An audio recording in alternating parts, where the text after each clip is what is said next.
failure. I got so much motherfucking design on right now.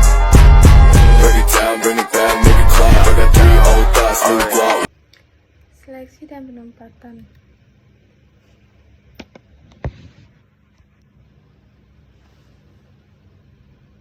Seleksi dan penempatan merupakan serangkaian langkah kegiatan yang dilaksanakan untuk memutuskan apakah seorang pelamar diterima atau ditolak, tetap atau tidaknya seorang pekerja ditempatkan pada posisi-posisi tertentu yang ada dalam organisasi atau perusahaan. Penempatan dalam manajemen sumber daya manusia. Proses kegiatan yang dilaksanakan manajer SDM dalam suatu perusahaan untuk menentukan lokasi dan posisi seorang karyawan dalam melaksanakan pekerjaan. Seleksi dalam SDM, proses memilih calon karyawan yang memiliki kualifikasi sesuai dengan persyaratan pekerjaan. Kegiatan seleksi dilakukan untuk mengurangi sebagian jumlah pelamar sehingga diperoleh calon karyawan yang terbaik. Kenapa pelaksanaan seleksi selalu memiliki kendala walaupun sudah direncanakan dengan baik? Pelaksanaan seleksi selalu ada kendalanya walaupun telah direncanakan secara cermat.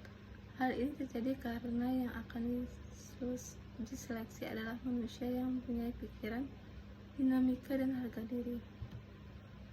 Tujuan dari seleksi SDM yaitu menjamin perusahaan memiliki karyawan yang tepat untuk suatu jabatan atau pekerjaan, memastikan keuntungan investasi SDM perusahaan,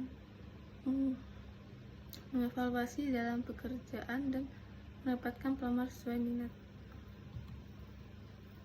7. Proses rekrutmen karyawan yang efektif. Tahap pertama, identifikasi jenis pekerjaan. 2. Membuat deskripsi pekerjaan. 3. Mencari kandidat. 4. Mengelola aplikasi. 5. Memilih kandidat. 6. Membuat kontrak. 7. Induksi. Berikut ini kendala dalam rekrutmen yang bisa dihadapi perusahaan. 1. Employer brand tidak kuat. 2. Kurangnya kandidat yang berkualitas. 3. Jangkauan kandidat terlalu sempit. 4. Menargetkan kandidat yang pasif. 5. Menarik kandidat tidak tepat.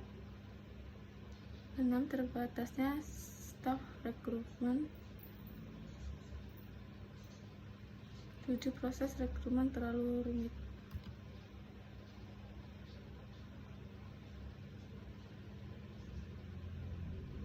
Apa yang terjadi jika perusahaan tidak melakukan seleksi yang baik terhadap karyawan?